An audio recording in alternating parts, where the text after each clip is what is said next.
Please, please. Good afternoon.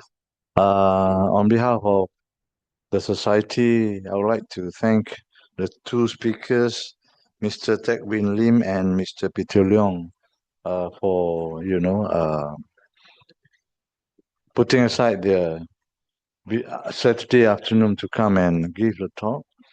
And without much further ado, may I invite Mr. Jesse Norton to introduce the two speakers. Thank you. Okay, thank you for staying for the talk.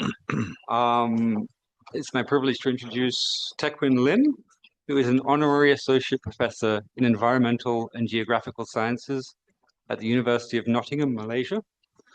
And he is affiliated with University Malaya's Center for Malaysian Indigenous Studies.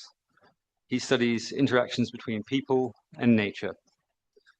And joining him is Peter Leong, who is a chemical engineer who has held various roles in the petroleum industry before taking an interest in environmental conservation, as well as civil and land rights. Peter is also a hiking, orienteering, and mapping enthusiast who studies trail and roadway histories. So without further ado, I'd like to invite Teck Win to begin this talk. Thank you, Jesse. Good afternoon, everyone. Thank you, distinguished. It's my pleasure to be here. I would like to start by thanking the Society for the opportunity to publish in your journal, in particular, the editor, Dr. Helen Ting, and copy editor, William Tam, helped a lot with this. Right, so without further ado, I'll jump into the content of the paper. Sorry, Teck Win, would you like to swap seats so you can be seen? Oh, all right. Okay.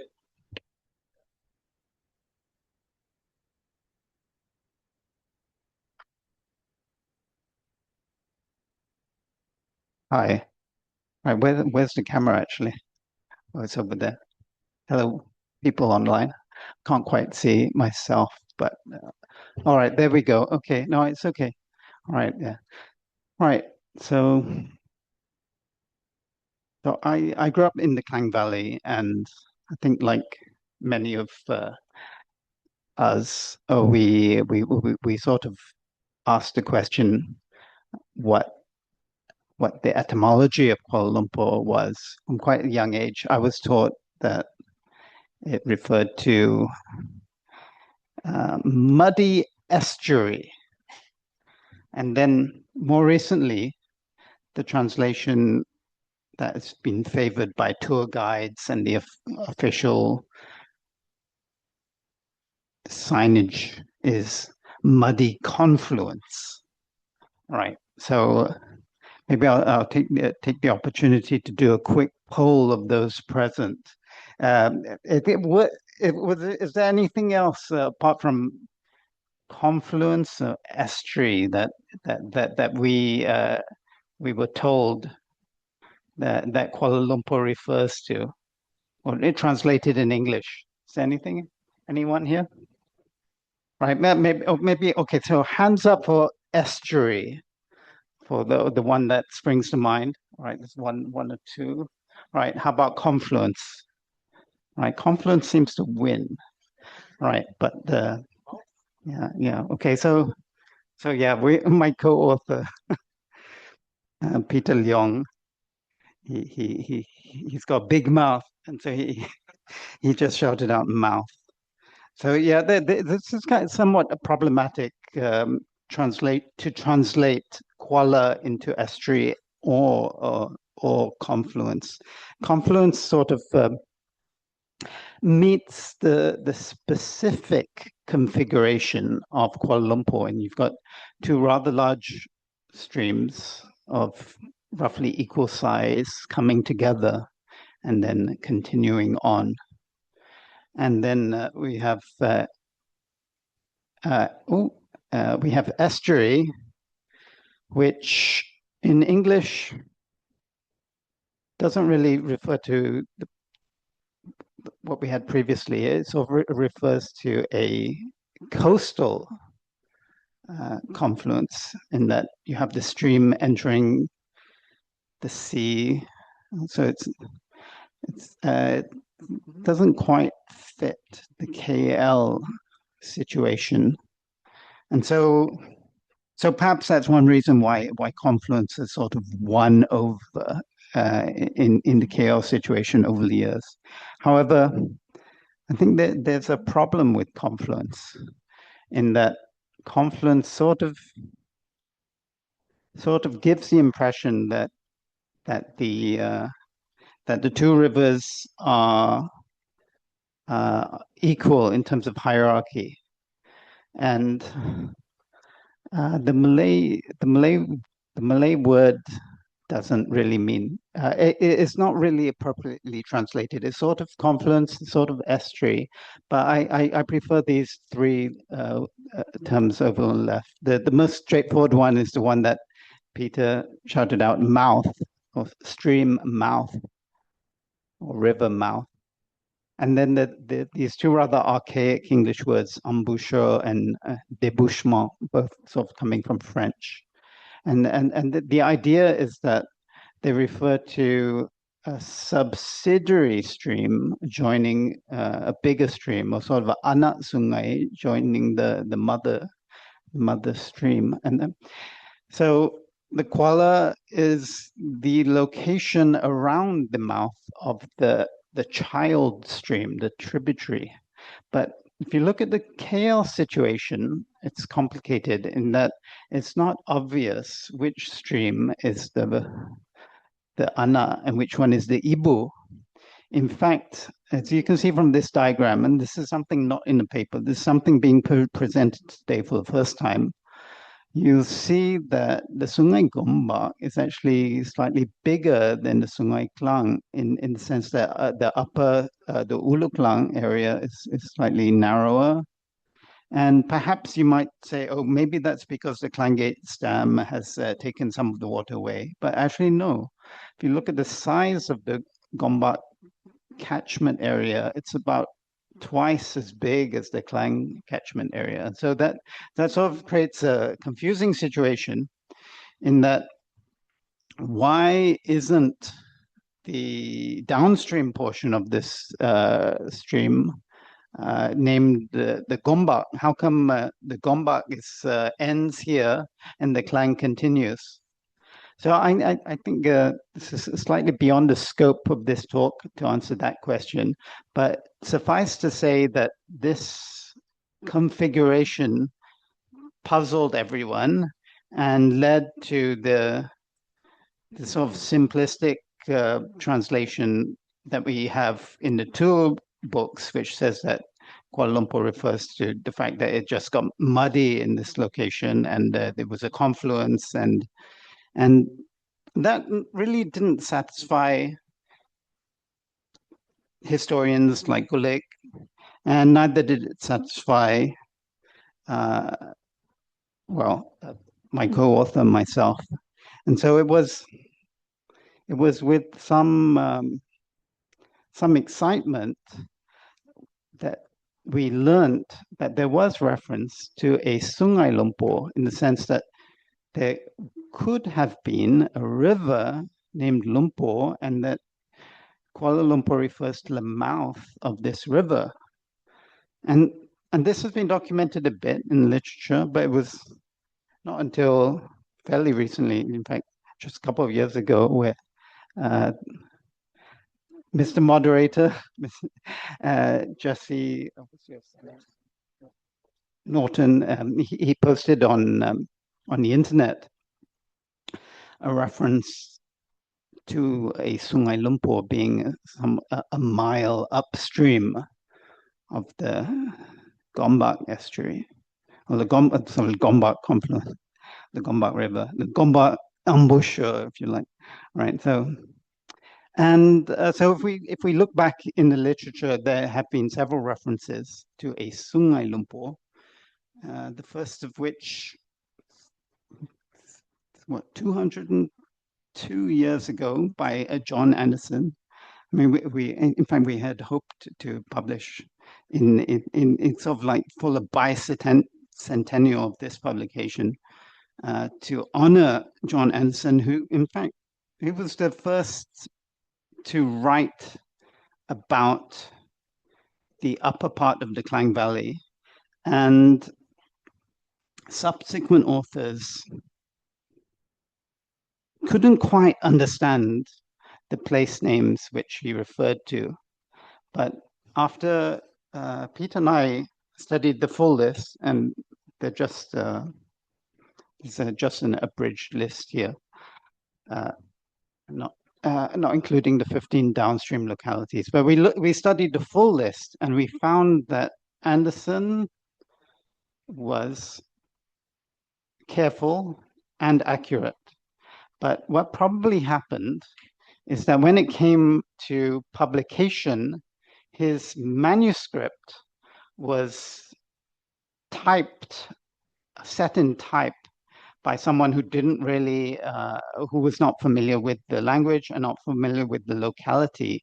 And so there were several typos that were introduced, which have foxed historians ever since. For example, in fact, the main one is this reference to a Kuala Bulu, which didn't really seem to match any location in the vicinity of Kuala Lumpur, and several other problems with this list that previous authors couldn't quite get a handle of the logic of this list from the point of view of John Anderson. So what Peter and I did is we made a special attempt to map all of these locations and to try and put ourselves in the position of John Anderson coming up the Klang River.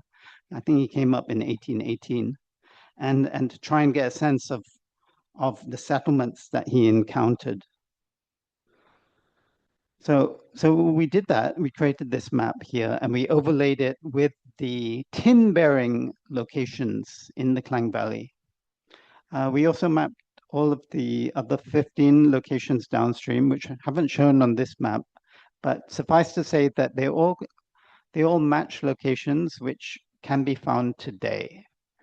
And the important ones for the point of view of this talk are these upstream locations, which all are related to tin mining. And so let's, and we won't go through all of them, but we will start coming up from Panaga, which there was a little kampung Panaga near where the Summit USJ is today. And then Petaling, and both of these locations are right next to the river. But then what Fox Gulik and others, then you come to Serdang.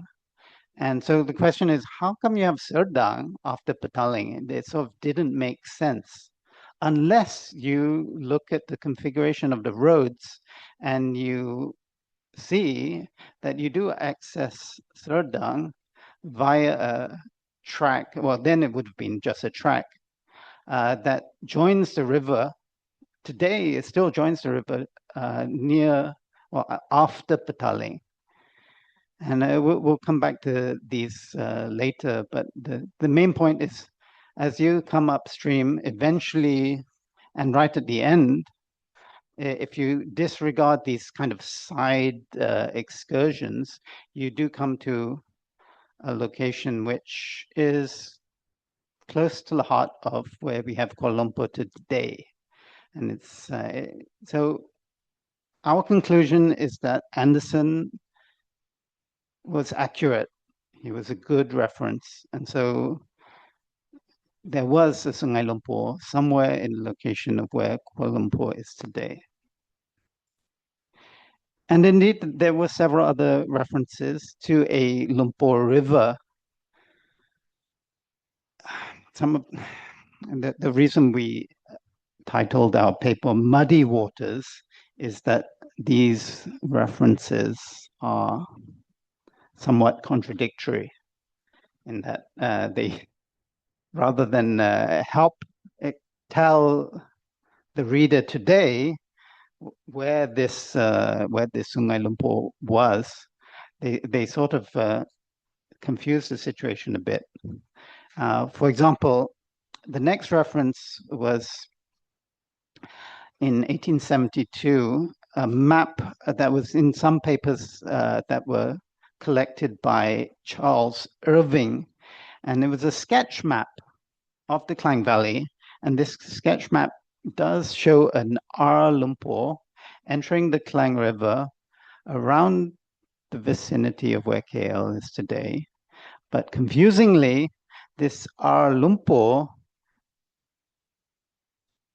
is in the location of where the Gombak River is today. Okay, so that's one confusion. We kind of take this as evidence of there having been a Sungai Lumpur, but because it's just a sketch map, we don't put too much credence into the specifics of the configuration of where it was placed. Now, the next reference was by a guy named Pascal, who's he published in 1909, but he was quoting a Malay informant who he had interviewed several decades earlier, and that Malay informant gave quite a detailed and specific account of the location of the river, and we'll look at that next. Oh, we won't actually, but okay. What I'll say now is that unfortunately, after Pascal's reference, there was no significant mention of the Lumpur River, in that none of the colonial maps after Irving, none of the detailed maps made any mention to a Lumpur River in the vicinity of Kuala Lumpur. This map of KL is interesting because of how it names the various streams in the vicinity of KL, and it refers to them using English names such as Club Road Valley, Hospital Valley Stream, doesn't say stream, but it follows the stream. Another one, Venning Road Valley Stream, Sydney Lake, presumably Sydney Lake Stream, and another one up here which isn't named, but it runs parallel to this road, and using the same naming convention, you could, this is Treacher Road, or this was Treacher Road, it's now Jalan Sultan Ismail, right? Yeah. All right. So this might have been, and it was, we found referred to as Treacher Valley Stream.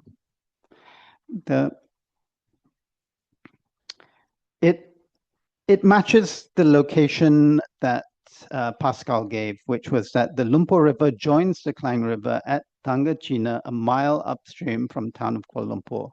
And this circle, which I'm not sure you can quite make out, is a mile from the Gombak confluence here. So this is 1 mile.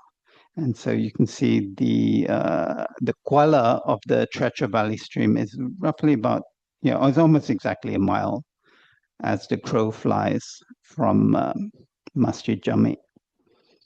And there are no others that are quite within that 1 mile location, in that joining the Klang River a mile from the mosque. You could, at a stretch, refer to the Sungai Batu if you considered this to be the Klang River, but it's not the Klang River. Yeah, so it's slightly out. It's quite outside. So this seems to be a likely candidate, and for another reason, all of these other streams have names or have local names like Sungai Bunus, Sungai Rawa, Sungai Resam, Sungai Gombak, Sungai Batu, and so on. But the fact that this is quite a significant stream, but it does not have a known local name, makes it a strong candidate for Lumpur. Oh, also, it's in the direction of Tangachina, but Tangachina, which is now Datuk Kramat, Kampung Datuk Krama is quite far away from it. So it's not actually near or at Tangachina. So that's a kind of a slight contradiction in Pascal's account. And we sort of resolved that by saying that maybe the word was not di Tangachina, it was maybe dekat Tangachina, so kind of close or in the direction of Tangachina. Or maybe if you consider the whole catchment of this Treacher Valley stream, Tangachina is sort of like just on the edge of the catchment. So yeah, a slight contradiction, internal contradiction there. Right, so the earliest reference to this stream was the 1925 map. Our paper, I think, references a slightly older map, but we found this is this was the very first reference. I'm not sure if you can make out. It's a very small print. It's here. It says Treacher Valley stream, and it's yeah, its confluence was in the vicinity of what is today the Renaissance Hotel, although it's all paved over. And in fact, the junction with the Klang River today is some ways away because the Klang River was straightened in the 20th century. All right, the name of the road is after, I think he was a district officer, William Treacher. This, all right, this is probably the first map that indicates it, apart from the Irving's map, but this is the Jalan Ampang, and there's a bridge over Jalan Ampang. You can see the bridge in these two postcards, these early postcards. Right, this is sort of a summary of our analysis, trying to find or evaluate the different candidates. Yeah, the Treacher Valley streams of winds hands down. I would admit that some of these criteria or features have been slightly massaged and perhaps massaged to make them fit our hypothesis. So I agree that this is not necessarily the end of the story. And in fact, I think we will have got some of this story wrong. In fact, we have already realized that some of what we published is perhaps questionable. But I think the general hypothesis we stick with, though, in that Treacher Valley stream is the best candidate for having been Sungai Lumpur. So what happened? How did we lose it? How come it sort of disappeared? And I won't go through the full history of the Klang Valley, but the main point was that there was a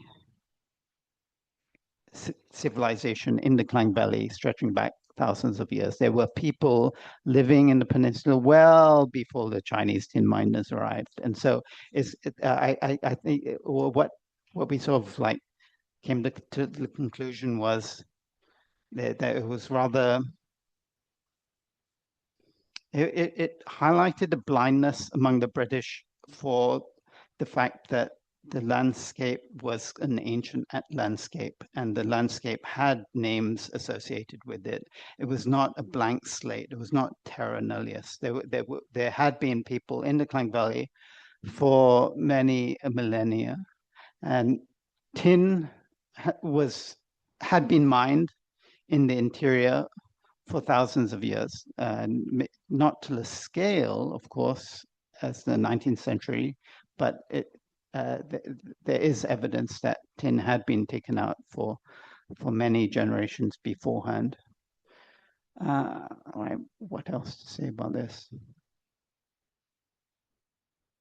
All right, one aspect of the Klang Valley's history that ended in the Civil War was the fact that there was a local leader, a local Malay chieftain, who bore the title Tok Engku Klang, and he was based in Petaling, but after the Klang War, that position was eliminated, and it was a really important position because even though the Sultan was Bugis, this Malay individual or Malay stroke Temuan lineage had a seat in the royal Majlis, but after the war, unfortunately, the British did not revive it, and it really was extinguished. And so it was that sort of symbolized the extinction of the pre-colonial presence in the upper Klang Valley. And so it was kind of convenient for the British to then go in and say, all right, the streams and landscape, the land doesn't belong to anyone. And then it can be parceled out and given to, alienated by the administration. Right. A slight diversion, actually. Right. There was there's a slight diversion, but there is no reference to a Kampung Kuala Lumpur. There is, however, a lot of evidence that there was a presence in the Kuala Gombak area for quite several generations before the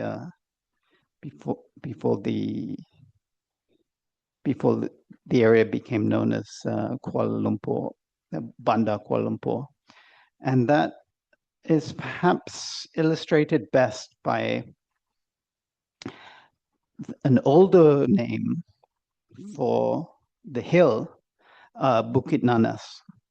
It had been referred to previously as Bukit Gombak, and that ties in with a local Temuan Orang Asli tradition, which ascribes the founding or the establishment of a temporary camp in the location by an individual named Tok Gombak or Tok Gombak. And that sort of like matches with the tradition that there was an individual named Datuk Gombak, a Minangkabau individual. In fact, the name Bukit Gombak was the capital of the Pagarung Kingdom, where the Minangkabau come from in Sumatra. And this image is from Bukit Gombak in Sumatra, and it shows an inscribed stone that dates back to the early 14th century. This Datuk Gombak is referred to in the history of Jelebu. In fact, this is his tomb in Jelebu, and he is recorded as having married a local Temuan woman. In fact, they refer to her as a batin or a leader, in that she was the daughter of a Tok Batin in Jelebu. Her name was Moyang Angsa, and they, in fact, that they give this couple, as the founding couple of the Minangkabau leadership in Jelebu. And so it is perhaps, it is perhaps this individual who was the one who gave his name to the hill in Kuala Lumpur. Right. Later on, the hill was Bukit Nanas was an important location And it's continued to be an important location. In fact, there was a stockade that was built there by Sultan Puasa during or just before the Klang War. And there was also some reference to Pangkalan Lumpur in this location. And all right, just mention a bit. I mentioned earlier about the importance of these access roads to the tin mines. So there would have been a Pangkalan Pudu around where Central Market is today. In fact, if you follow Lorong Pudu and then Jalan Pudu to the tin mines in Pudu, these would have been quite an ancient access road for those mines. And similarly, I was informed quite recently, and this is also not in the paper, that there is a local tradition to Pangkalan Batu, which is also an access road to the mines at Batu. I think not actually at the location shown on this map, but the point is that there were several Pangkalan, which were these sort of jetties along the river, which were the main access points for the mines. And so it would kind of fit in this listing for there also to have been a Pangkalan Lumpur. And in fact, there is a reference to the old name for the settlement at the old part of KL as being Pangkalan Lumpur. And so Pangkalan Lumpur was so named because it was the access road for the Lumpur mines, not necessarily at Lumpur itself, but the access point to Lumpur, which was maybe a couple of miles away, following what is now Jalan Ampang. And why not Pangkalan Ampang? Because the Lumpur mines are older than the Ampang mines. And we know that because Anderson did not refer to the Ampang mines. And we also know that Ampang was opened up relatively recently. So that sort of explains the name Pangkalan Lumpur as bringing the Lumpur name right down south here. And why was it at this confluence? I think that's recorded fairly well in history. Is because the junction of the two rivers made it easier for boats to come up to this point and not further. Right. The final point we have, and this is something that was published before our paper, is there is a reference to a Mukim Lumpur. And the Mukim today, well, since the British, were these administrative sub-districts. But even before the British, there was a tradition that you could refer to a Mukim as the area that is serviced by a mosque. And so to a certain extent, the Mukim were quite ancient administrative subdivisions. The oldest Mukim map that we could find was this one, which is from the OSS and the precursor of the CIA.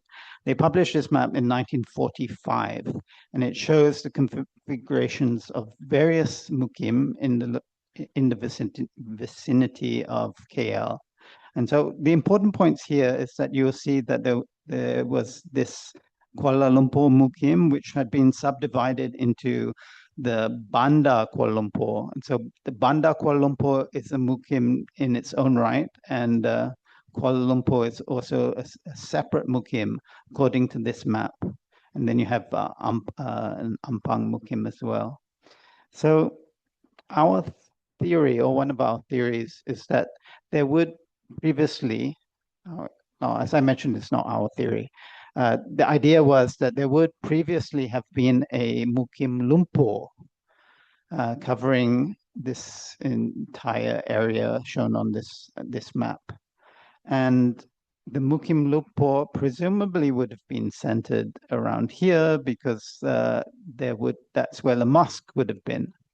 So the mosque over here. So there was another mosque in Petaling, and people from this area the river would have gone to this mosque here, but for the whole of the Lumpur area, they would have come to this mosque until Ampang became developed. And then when Ampang was developed and had a mosque of its own, then it necessitated subdividing this larger mukim and creating a new Ampang mukim. And when that happened, we theorize that the rump of the Lumpur mukim was renamed Kuala Lumpur or Mukim Kuala Lumpur to distinguish it from the slightly upstream portion. Upstream, I'm actually realizing this as I'm talking, but upstream in the sense that Ampang is a slightly upstream tributary of the Klang. And so the green outline you see here is the catchment area of the Treacher Valey stream. And so if this was the original Lumpur drainage basin from hydrology, and if you sort of subdivided that, the upper part of that drainage basin is now under the Ampang Mukim, then the lower part would be referred to or could be referred to as Kuala Lumpur. Similarly, how Kuala Langat was subdivided, not so much because there's a important settlement named Kuala Langat, but because administratively it made sense to create a new mukim, or in the case of Kuala Langat, it's district. Right. That's more or less our talk, but I would bring it back to the Treacher Valey today, or and you can see it really forms the heart of the Golden Triangle, the heart of the Klang Valley, including KLCC, and with the headwaters in the Royal Selangor golf course. Not so picturesque. This is the view looking at the embouchure with the Klang River today. It's this view looking here. So you're actually looking towards what was previously part of the Klang River. The current alignment has been truncated. Slightly more picturesque is the view of the upper part of the stream in the RSGC location. And so, right, that's more or less our talk. We did end on some mentioning some recommendations, highlighting the fact that there is potential now to, if we accept this stream was the Sungai Lumpur,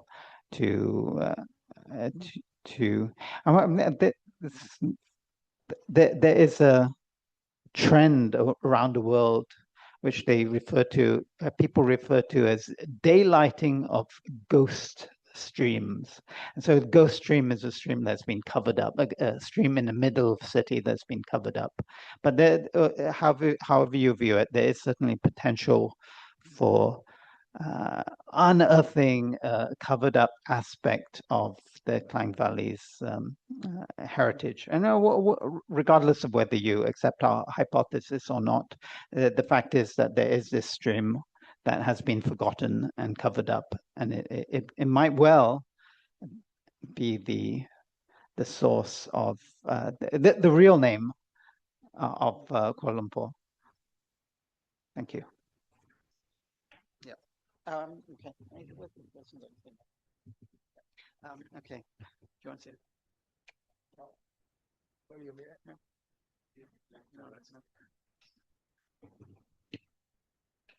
Okay, thank you very much, Tequin. That was fascinating. I think we're going to open it up to some questions. So if anybody has any questions they'd like to ask, now's your opportunity. Do we have any questions? I'll just start with the first question. So it seems that this Kuala Lumpur, the name is derived from historical facts that you presented, and that it's sort of culminated into Kuala Lumpur from all those names that you mentioned. Is that the case? Yeah, so the best reference is really Anderson, but also Pascal sort of like has a secondary reference to someone who he interviewed who said, yes, there was a Sungai Lumpur. So it's really quite limited, and Pascal did not name his source, although there's some people, some historians can sort of like have suggested potential identity of his source. But Anderson, as we mentioned, Anderson is a credible and consistent, reliable, truthful source. So we refer to Anderson, and it's all about interpreting Anderson, how you interpret Anderson, and until we came up with our map of Anderson's location, people were struggling to figure out what Anderson or how Anderson came up with his name list and what those names referred to. But we feel that once you map them out like this and you take into account the fact that there are some typo errors, and Anderson himself sort of apologizes that he didn't have a chance to proofread the document, so he sort of flags the fact that there are going to be some typos. And so, yeah, we refer back to Anderson and say there was a Sungai Lumpur. And I think most historians accept this. Prof. Kukejin and the late Gulick, as well as current authors, current historians like Abdul Razak Lubis, we all agree on this point that there was a Sungai Lumpur. I think the point of contention is trying to figure out where it was.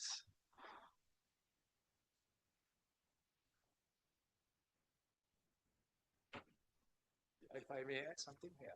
If I may add something, I guess we also should ask ourselves, in our knowledge of so many places that are named Kuala something or other, do we actually find anywhere the Kuala X, where the X was actually a descriptive or an adjective of some sort? I think it's not something that readily comes to mind. And in the vast majority, we've always seen that X always refers to a river bearing that name. Yeah, I would point out in English it's similar in that you've got Bournemouth, Plymouth, Monmouth, and they all refer to river names. They're mostly estuaries, although Monmouth is an inland river. So it's fairly in the Malay toponymy in Malay world, Kuala and Muara are really quite widespread. Of course, in Borneo you've got Long, but it's almost a rule that you name the settlement after the small stream which joins the bigger stream at the location of the settlement. I mean, we can see on this list, all of these are stream names. Penaga, Petaling, Serdang, Jinjang, Pantai Rusa as well. Sungai Pantai is the one which we're sitting in at the moment, the Pantai Valley. Kuala Bulu is complicated, as I mentioned.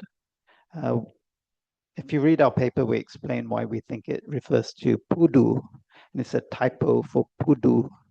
There was Kuala Pudu. Gua Batu, yeah, quite explicit, refers to Batu caves, and which also gives its name to a river. Yeah. Questions? Any more questions from the audience? I have one quick question. When I read Pascal's source, I think it was published in the New Straits Times, or the original Straits Times. The source says that the river is near Tangachina, which doesn't kind of correspond with where we understand Tangachina to be today. And I'm wondering whether you had any luck identifying what the origin of the name Tangachina is, because he was referring to it at a time when it was not associated with Datuk Keramat. Yeah. So, thanks, Jesse. I realized one thing I didn't mention about the Tangachina and Pascal is he conducted that interview not in KL. He conducted the interview in Kanching. And so if you are in Kanching, referring to the Kuala Lumpur landscape, then the Sungai Lumpur is near Tangachina or Datuk Kramat today. So it's in fact it's right next door. So from the perspective of someone sitting in Kanching, yes, it is near. Okay, in terms of the etymology, so Tanga is steps or ladder, and China is Chinese. So we did look into this a little bit, but couldn't really find anything conclusive. It possibly referred to a jetty like Pangkalan Batu, the name of a location on the river. This settlement was right on the river. It's been somewhat confusing because they have straightened the river and they've moved the river around in the location of Datuk Kramat. And so where the original, well, in fact, the name Datuk Kramat itself is quite interesting because there was a Kramat, a tomb of a holy man in the cemetery over there. And but the earlier name for Datuk Kramat was Tangachina. And the fact that it refers to China and is quite an ancient settlement in that we know that there was a Malay settlement there dating back at least to the 1870s. So that points to the fact that there had been some kind of Chinese presence even before then. Perhaps, or almost certainly because of tin mining, but no, we don't have any other clues apart from that. Okay, thank you very much. I think that's everything, unless there's any last questions. No. Okay. Well, thank you very much, Tekwin, and thank you for joining us, Peter. And I'll pass it over again. Thank you.